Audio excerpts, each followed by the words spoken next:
Does your N64 joystick look like this? Let's open it up and see why.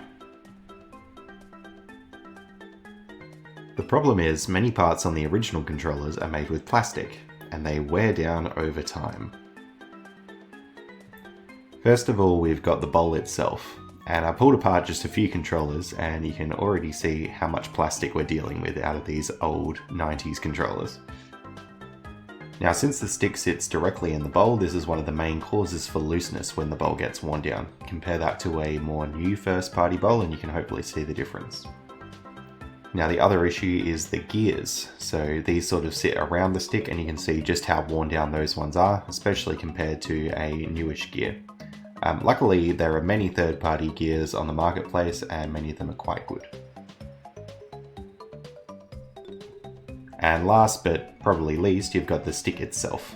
So these do wear down over time and they are worth replacing, but compared to the bowl, the stick isn't as much of an issue.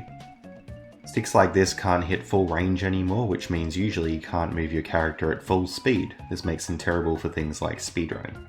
I wanted a good stick myself for speedrunning, so decided to do something about it. In collaboration with Stingy Seagull, we're excited to bring you BitSticks, N64 sticks made with metal parts. We've tried to make BitSticks feel as much as possible like a good first-party controller from back in the day. In fact, you can even hear the sound when snapping the stick back and forth. Unlike one that's a lot more worn out. A lot of third-party sticks can feel very unnatural and oversensitive. That's why we've tried to make BitSticks feel like a good first-party controller. This is really good for speedrunners because it means they don't have to relearn all their muscle memory. I've been playing a lot of Banjo-Kazooie on BitSticks and brought my 80% PB down by about 3 minutes. My BitStick even held up beautifully after a whole summer of playing Smash 64. BitSticks all come with a hardened steel bowl which won't wear away like the plastic ones will. You can choose a plastic or a metal stick depending on your preference. So the plastic ones are a little bit cheaper, but the feedback generally is people prefer the metal ones. I like both about the same personally. With the metal sticks, the caps screw off if you'd like, and also they have removable Delrin nibs. So the thing with the nib is the contact point needs to be Delrin with the bowl. So we have these removable nibs that you can purchase more of and replace when you need to. I've gone a long time personally without my nib wearing down, so it should be pretty rare that they'd need replacement. We sell the full controller itself, or you can buy just the module to install into your own controller. We try and make the full controller a similar price since we do need to buy the full controllers anyway to pinch some original parts to refurbish the stick modules. With the full controller version, we do fully clean the controller and put new button pads in it to make it nice and responsive.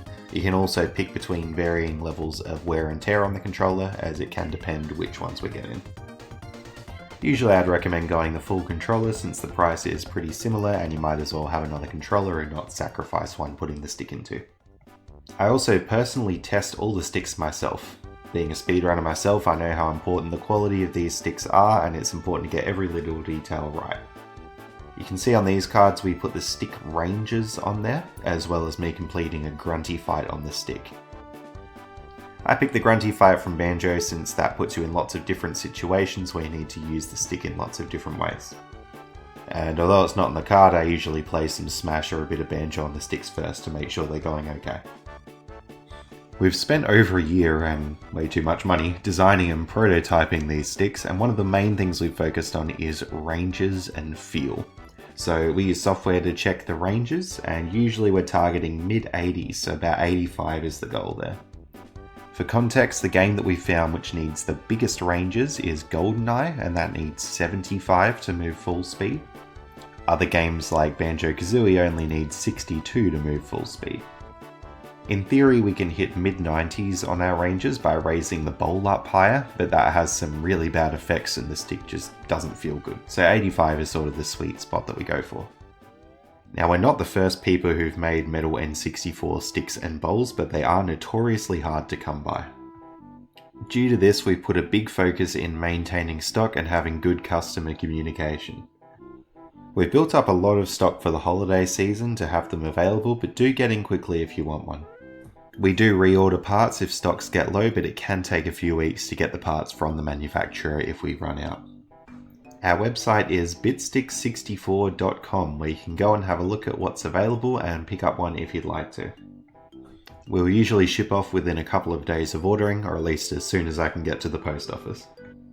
I've also got a link down the bottom there to our Discord, so feel free to join that if you have any questions or you'd like to see feedback from other people who have got their BitSticks already. And I'll put both those links in the description to this video. If you'd like to know more or ask any questions, feel free to leave a comment on this video or join the Discord to ask questions there. We hope people can find this valuable for the N64 community, and we hope you have as much fun with BitSticks as we have designing them.